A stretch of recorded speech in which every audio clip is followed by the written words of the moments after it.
Welcome to our channel. నేను మీ లక్ష్మణ్. ప్రస్తుతం మనతో పాటు ఉన్నారు ప్రముఖ real estate corporate expert Adhuri group director Aryan గారు మనతో పాటు ఉన్నారు. సో నిన్న కేంద్ర ప్రభుత్వం ప్రవేశపెట్టిన బడ్జెట్ రెండు తెలుగు రాష్ట్రాలకి రియల్ ఎస్టేట్ పరంగా కాస్త అనుకూలమైన వాతావరణం అయితే కనిపిస్తున్నట్టు కూడా కనిపిస్తుంది. సో మొత్తం మీద అసలుకి ఈ బడ్జెట్ వల్ల రెండు తెలుగు రాష్ట్రాల్లో రియల్ ఎస్టేట్ పెరిగే అవకాశం ఉందా? ఈ అనిశ్చితి ఇలానే కొనసాగే అవకాశం ఉందా? సో మొత్తం మీద ఈ అన్ని విషయాలపై మనతో పాటు చర్చించడానికి ఆర్యన్ గారు ఉన్నారు. ఆయనతో కూడా మాట్లాడి మరిన్ని విషయాలు తెలుసుకుందాం. నమస్తే. నమస్తే అండి. చూశారు మీరు బడ్జెట్ నిన్న. అవునండి. సో రియల్ ఎస్టేట్ పరంగా తీసుకున్నామంటే కాస్త అనుకూలంగా ఉన్నట్లు కూడా కనిపిస్తుంది. ఒక పక్క ఎన్ఆర్ఐలకు కావచ్చు, ఇక్కడ అంటే కేంద్ర ప్రభుత్వం కూడా ఏంటంటే మొత్తం 7 బుల్లెట్ ట్రైన్స్ అనౌన్స్ చేస్తే అందులో రెండు తెలుగు రాష్ట్రాలకు కూడా అవకాశం వచ్చింది. సో మొత్తం మీద దీనివల్ల ఎలాంటి మార్పులు వచ్చే అవకాశం ఉందంటారు? 2026 బడ్జెట్ రియల్ ఎస్టేట్ని నెక్స్ట్ లెవెల్కి తీసుకెళ్ళిపోతుందండి. అంటే పెను మార్పులే జరుగుతున్నాయని చెప్పాలి. ఎందుకంటే ఎందుకు ఈ రియల్ ఎస్టేట్ మీద ఎంత ఫోకస్ పెట్టారు అంటే ఓవరాల్గా ఆ సిటీస్ని చిన్న చిన్న సిటీస్ని కూడా అర్బనైజేషన్ చేయాలనుకుంటున్నారు. ఉన్న సిటీస్ని ఏమో ఇంకా డెవలప్ చేయాలనుకుంటున్నారు. వన్ ఆఫ్ ది ఇండియా అంటే రియల్ ఎస్టేట్లో టాప్ అనే దాన్ని తీసుకురావడానికి చాలా మంచి ఆప్షన్సే ఇచ్చారు. 12.2 lakh crores అంటే 12.2 లక్షల కోట్లు ఇన్ఫ్రాస్ట్రక్చర్ డెవలప్మెంట్కి and more over roads, railway connectivity వీటన్నిటి మీద కేటాయించడం జరిగింది. సో ఇంత పెద్ద బడ్జెట్ ఏమేమి చేంజెస్ తీసుకురాబోతుందో చూద్దాం. ఫస్ట్ ఆఫ్ ఆల్ రియల్ ఎస్టేట్లో ఇది మంచి మార్పు అనే చెప్పాలి. ఎందుకు అంటే కనెక్టివిటీ పెరిగితే టైం తగ్గుతుంది. టైం తగ్గింది అంటే ఆటోమేటిక్గా చుట్టుపక్కల జాబ్స్ పెరుగుతాయి. జాబ్స్ పెరిగినాయి అంటే ఆటోమేటిక్గా చుట్టుపక్కల జాబ్స్ని రిలేటెడ్గా చాలా చాలా చాలా కంపెనీలు కానీ చిన్న చిన్న వాళ్ళందరూ కూడా బతకడానికి ఒక ఛాన్స్ వస్తుంది. సో ఓవరాల్గా చూసుకుంటే మన కంట్రీ జీడిపి పెరగడానికి కూడా ఈ యొక్క 12.2 lakhs crores ఏదైతే ఉందో మంచి అవకాశాన్ని ఇస్తుందని చెప్పాలి. ఫర్ ఎగ్జాంపుల్ ఇప్పుడు చేసిన వాటిలో ఇంపార్టెంట్ ఒక బుల్లెట్ పాయింట్స్లో చెప్పుకుందాం. ఫస్ట్ది ఏంటంటే ఎన్ఆర్ఐలకి మంచి ఊరట ఇచ్చింది. ఇదివరకు ఎన్ఆర్ఐలు ఎవరైనా సేల్ చేయాలంటే అంటే నాన్ రెసిడెన్స్ ఇండియన్ ఎవరైనా సేల్ చేయాలంటే రెసిడెన్స్ ఇండియన్కి ఎవరైనా సేల్ చేసినప్పుడు వాళ్ళు కంపల్సరీ ఒక టీడీఎస్ ఉండాలి. టీడీఎస్ లేకపోతే ఆ టీడీఎస్ అప్లై చేయాలి, దానికి పర్మిషన్ రావాలి. పర్మిషన్ వచ్చిన తర్వాత టీడీఎస్ ప్రాసెస్ చేసి చాలా గ్యాప్ ఉండేది. దీనివల్ల రిజిస్ట్రేషన్ లేట్ అయిపోయేది. ఇప్పుడు ఎన్ఆర్ఐ కాని పర్సన్ అంటే మన ఇండియాలో ఉండే పర్సన్ ఎవరైనా కొనుక్కోవాలనుకున్నప్పుడు ఎన్ఆర్ఐ దగ్గర ఇంత రిస్క్ ఎందుకు, లోకల్ వాళ్ళ దగ్గర కొనుక్కుంటే డబ్బులు ఇస్తాము, పేమెంట్ అయిపోతుంది, రిజిస్ట్రేషన్ అయిపోతుంది అనుకునేవాళ్ళు. సో ఎన్ఆర్ఐలు పాపం ఏమి చేసేవాళ్ళంటే ఈ టీడీఎస్ ఉండడం వల్ల ఈ ఇంచుమించు నెల 2 నెలలు పట్టేది రిజిస్ట్రేషన్ ప్రాసెస్కి. సో దీనివల్ల ఏంటంటే వాళ్ళు తొందరగా సేల్ చేసుకోలేకపోయేవారు. ఇప్పుడు గవర్నమెంట్ చాలా ఈజీ ప్రాసెస్ పెట్టింది.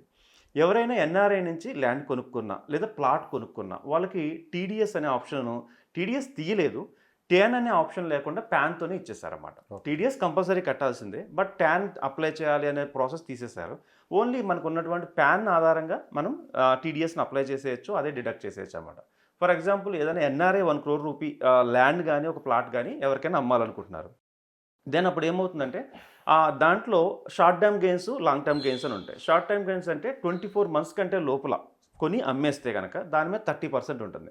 సో ఒక 1 crore రఫ్గా 30 పాయింట్ చేంజ్ మనము టీడీఎస్ కట్ చేసేసి ఎన్ఆర్ఐకి 70 వరకు పంపించాలి, 30 వరకునేమో గవర్నమెంట్ దగ్గర ఉంటుంది. లేదు 5 years దాటిందంటే 2 years దాటి ఎంతైనా కూడా సో 20% కట్ చేస్తే సరిపోతుంది. ఈ పర్సంటేజ్ కట్ చేసి టీడీఎస్ కట్టేస్తే ఎన్ఆర్ఐకి రిమైనింగ్ పేమెంట్ వెళ్తుంది. దీనివల్ల ఎన్ఆర్ఐ సేల్స్ పెరుగుతూ ఉంటాయి మనకి. ఇప్పుడు అక్కడ ఎన్ఆర్ఐ నుంచి సేల్స్ అనేది పెరగడం వల్ల వాళ్ళకి మళ్ళీ మనీ రొటేషన్ అవుతుంది, ఇంకొన్ని ప్లేసెస్లో ఇన్వెస్ట్ చేయడానికి రెడీగా ఉంటారు. అదొక మంచి అడ్వాంటేజ్.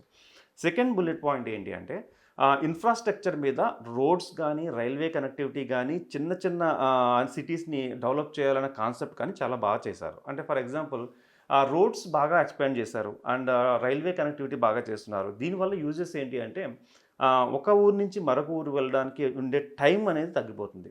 అండ్ చిన్న ఊర్ల నుంచి ట్రైన్ కనెక్టివిటీ కానీ రోడ్ కనెక్టివిటీ కానీ పెంచడం వల్ల ఆ ఊర్లు కూడా డెవలప్ అయ్యే అవకాశాలు ఉన్నాయి.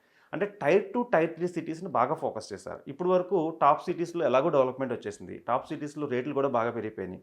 ఇప్పుడు tier 2, tier 3 cities suppose Nizamabad లాంటిది కానీ, కామారెడ్డి, రేచిపల్లి ఇలాంటి చిన్న చిన్న ఊర్లు అంటే ఇటువైపు చూసుకుంటే అటు విజయవాడ చుట్టుపక్కల ఉన్న ఊర్లు కానీ లేదంటే వైజాగ్ చుట్టుపక్కల ఉన్న ఊర్లు కానీ అంటే ఇటు తెలుగు రాష్ట్రాలు రెండిట్లోని చిన్న చిన్న ఊర్ల మీద ఫోకస్ చేసి ఆ ఊర్లని నెమ్మదిగా బాగా ఎక్స్పాండ్ చేసి దాన్ని అర్బనైజేషన్ అంటాం మనం. అంటే సిటీస్కి దగ్గరగా తీసుకురావడానికి మంచి ప్రయత్నం చేశారండి. ఈ ప్రయత్నంలో believe me or not local వాళ్ళు చాలా బాగుపడతారు. అంటే ఒక రైల్వే కనెక్టివిటీ వచ్చింది, రైల్వే స్టేషన్ వచ్చింది అంటే ఏంటి, అక్కడ దగ్గరలో అపార్ట్మెంట్లు పెరుగుతాయి, నెక్స్ట్ కమర్షియల్ పర్పస్ పెరుగుతుంది. దీనివల్ల చుట్టుపక్కల ఉన్న వాళ్ళందరూ లాభపడతారు. ఓవరాల్గా కంట్రీ జీడిపికి ఈ యొక్క బడ్జెట్ అయితే బెస్ట్ ఇచ్చిందనే చెప్పాలి. ఇంకా థర్డ్ ఏం చేసిందంటే అంటే ఈ బడ్జెట్‌లో రైల్వేలు ఇవన్నీ కేటాయించడం కాకుండా ల్యాండ్ లార్డ్స్‌కి ఒక సపోర్ట్ చేసింది. అంటే ఎప్పుడైనా గవర్నమెంటు ఏదైనా రైల్వే జోన్ తీసుకున్నప్పుడు సామాన్యుడిది ల్యాండ్ పోయిందనుకుందాం. 1 ఎకరం గాని, 2 ఎకరాలు గాని పోయింది. లేదా ఫ్లైఓవర్ వల్ల 1 ఎకరం గాని, 2 ఎకరాలు గాని పోయింది. ఇదివరకు ఏం చేసేవారంటే గవర్నమెంట్ ఒక సమ్ ఎక్స్ అమౌంట్‌ని వాళ్ళకి ఇచ్చేవాళ్ళు. దాని మీద కూడా టాక్స్ కట్టేవాళ్ళు. ఇన్‌కమ్ టాక్స్ పే చేయాల్సొచ్చేది ఇదివరకు. సో, ఇప్పుడు గవర్నమెంట్ ఏం చేసిందంటే గవర్నమెంట్ ఏదైనా అవసరం వచ్చి ల్యాండ్ తీసుకుంటే దానికిచ్చే సెటిల్మెంట్ ఏదైతే ఉందో దాని మీద ఒక్క రూపాయి కూడా టాక్స్ కట్టక్కర్లేదు. అలా కాకుండా గవర్నమెంట్ అండ్ ప్రైవేట్ ఎయిడెడ్ ఉంటారు. అంటే గవర్నమెంట్‌తో పాటు ప్రైవేట్ వాళ్ళ వ్యక్తులు కలిసి చేసే ప్రాజెక్ట్స్ ఏదైతే ఉందో దానికి ఇన్‌కమ్ టాక్స్ కట్టాలి. సో, దీనివల్ల ఏమవుతుందంటే ల్యాండ్ లార్డ్స్‌కి కొంచెం బెనిఫిట్ అని చెప్పాలి. సో, సపోజ్ వాళ్ళకి ఓఆర్ఆర్‌లో గాని ఏదైనా ఏరియాలో 3-7 ఎకరాలు, 10 ఎకరాలు పోయిందనుకుందాం. వచ్చే వచ్చే డబ్బు లక్షల్లో కాదు కోట్లలోనే ఉన్నా కూడా వాళ్ళకి మళ్ళీ ట్యాక్స్ పే చేయాల్సొచ్చేది. ఇప్పుడు ఆ ట్యాక్స్ పే చేయకుండా వాళ్ళకి మంచి బెనిఫిట్ ఇచ్చిందనే చెప్పుకోవాలి. అంటే పెద్ద కంట్రీస్, డెవలప్డ్ కంట్రీస్ అన్నీ కూడా ఏదైతే తీసుకుంటున్నారో గవర్నమెంట్‌కి వాటికి ఫర్ ఎగ్జాంపుల్ దుబాయ్ తీసుకుందాం. దుబాయ్‌లో ఏదైనా మీరు ఫర్ ఎగ్జాంపుల్ ఒక రైల్వే ట్రాక్ గాని, లేదంటే ఒక మెట్రో ట్రైన్ గాని వేయాలన్నా, ఫ్లైఓవర్ వేయాలన్నా, ఒక సామాన్యుడి ల్యాండ్ ఎవరిదైనా పోయింది అంటే రూపాయి ప్లేస్‌లో రూ. 4 ఇస్తారు ఆళ్ళు. అవును. దానివల్ల ఏంటంటే లోకల్‌లో ప్రొటెస్ట్ ఏమి వాళ్ళు గొడవ పెట్టరు. గవర్నమెంట్‌కి ఎగైనెస్ట్ చేయరు. సో, నెమ్మదిగా ఆ కల్చర్‌ని అడాప్ట్ చేసుకుంటున్నారేమో మన ఇండియా కూడా అనిపిస్తుంది. సో, ఇది 100% ల్యాండ్ లార్డ్స్‌కి ఉపయోగపడుతుంది.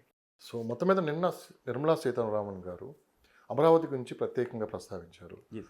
సో, ఒక 100 సంవత్సరాలకు తగ్గ ఇన్‌ఫ్రాస్ట్రక్చర్ అక్కడ డెవలప్ చేయాలి. ఒక అవును. మహానగరం నిర్మించాలి అని చెప్పి ప్రస్తావించడం కూడా ప్లస్ ఒక రకంగా ఒక బూస్టింగ్ లాంటిదే అమరావతికి. యెస్. ఒక చంద్రబాబు నాయుడు గారి విజన్, అవును. మరోపక్క కేంద్ర ప్రభుత్వం సపోర్ట్‌తో కూడా అమరావతి నిర్మాణ పనులైతే కొనసాగుతున్నాయి. అవును. సో, మీకున్న సమాచారం బట్టి ప్రస్తుతం ఈ 2 ఇయర్స్ అయితే గవర్నమెంట్ కంప్లీట్ అయిపోతుంది. ఆ పనులు ఎంతవరకు సాగుతున్నాయి? సో, ఈ అనౌన్స్ ఎంతవరకు అమరావతి ప్లస్ అయ్యే అవకాశం ఉందంటారు? 100% అమరావతి చుట్టుపక్కల ఉన్న ల్యాండ్ లార్డ్స్ గానీ, రియల్ ఎస్టేట్‌కి కానీ, లేదంటే ఆ చుట్టుపక్కల ఉన్న ఇన్‌ఫ్రాస్ట్రక్చర్ పర్సన్స్ కానీ అందరికీ కూడా ఇది బూస్ట్ ఇస్తుందండి. హ్మ్. ఎందుకంటే అమరావతిని డెవలప్ చేయాల్సిన అవసరం ఏముంది? అంటే ఇప్పుడు హైదరాబాదు డెవలప్డ్ సిటీ మరి ప్రాబ్లమ్ ఏం లేదు. అమరావతి దగ్గర ల్యాండ్ బ్యాంక్ ఎక్కువ ఉంది. ఆ చుట్టుపక్కల కనెక్టివిటీ కూడా బాగుంది. అక్కడ కనుక ఒకవేళ మంచి ఇన్‌ఫ్రాస్ట్రక్చర్ డెవలప్ అయితే, జాబ్స్ క్రియేట్ అయితే, ఆంధ్ర కూడా ఇప్పుడైతే ఏదైతే అనుకుంటున్నామో కొంచెం వెనకబడి ఉందనేది, అది కొంచెం ముందుకొచ్చే అవకాశాలు ఉన్నాయి. అంటే చంద్రబాబు నాయుడు గారి విజన్ ప్రకారం చూసుకుంటే ఇంకా కంపెనీలు తీసుకురావాలనుకుంటున్నారు. బట్ ఇన్‌ఫ్రాస్ట్రక్చర్ లేకుండా కంపెనీలు రావు. సో, ఇన్‌ఫ్రాస్ట్రక్చర్‌కి బూస్ట్ ఇవ్వడం వల్ల ఏంటంటే ఇన్‌ఫ్రాస్ట్రక్చర్ డెవలప్ అయింది అంటే ఆటోమేటిక్‌గా కంపెనీలు క్యూ కడతాయి. కానీ ఇది కొంచెం లాంగ్ టర్మ్ అజంప్షన్. అంటే ఇమ్మీడియేట్‌గా వచ్చేసేదేం కాదు. ఈ సపోర్టు నెక్స్ట్ బడ్జెట్ కూడా ఇంకా ఎక్స్పాండ్ చేస్తే 100% మీరన్నట్టు అమరావతి ఏరియాస్‌లో కూడా మంచి డెవలప్‌మెంట్ ఉంటుంది. ఫర్ ఎగ్జాంపుల్ మనకి వైజాగ్ సైడ్ చూసుకుంటుంటే మన గూగుల్ డేటా సెంటర్ ఏదైతే వచ్చిందో కొంచెం బూస్ట్ ఇచ్చింది. Yes sir. అంటే ఎలాంటి బూస్ట్ ఇచ్చింది అంటే ఒకప్పుడు చాలా డల్‌గా ఉన్న ప్లేస్‌లన్నీ కూడా ఇప్పుడు వైబ్రెంట్ అయినాయి. భోగాపురం ఎయిర్‌పోర్ట్ వచ్చింది. దీనివల్ల కొంచెం బూస్ట్ పెరిగింది. అంటే ఉత్తరాంధ్ర ఒక రకంగా చెప్పుకోవాలంటే ఒక బూస్ట్‌కి సినారియోకి అడాప్ట్ అయ్యి ఉంది. Yes sir. బట్ ఇటువైపు చూసుకుంటే అమరావతికి ఇంకా సందిగ్ధంలో ఉంది. అంటే నెక్స్ట్ గవర్నమెంట్ వస్తే ఏమవుతుంది? ఇప్పుడు గవర్నమెంట్‌లో ఏమీ లేవనే దాని మీద. సో, ఇలాంటప్పుడు నిర్మలా సీతారామన్ గారు ఇచ్చినటువంటి ఇది చాలా బూస్ట్ ఇస్తది. అంటే ఉత్తరాంధ్రలో వచ్చిన ఏదైతే ఫ్లో ఉందో, అదైతే ఎనర్జీ ఉందో దీనికి కూడా వచ్చే అవకాశాలున్నాయి.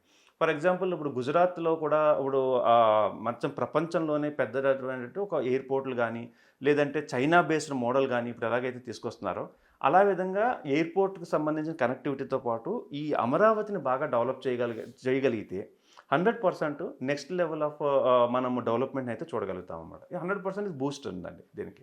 కానీ ఈ బూస్ట్ నిలబడాలి అంటే మాత్రం ఇంకా సపోర్ట్ దీనికి ఇంకా ఎక్కువ కావాలి. అంటే ఈ కంటిన్యూటీ ఉంటే మాత్రమే దీనికి సంబంధించిన డెవలప్‌మెంట్ అనేది కొంచెం ఫాస్ట్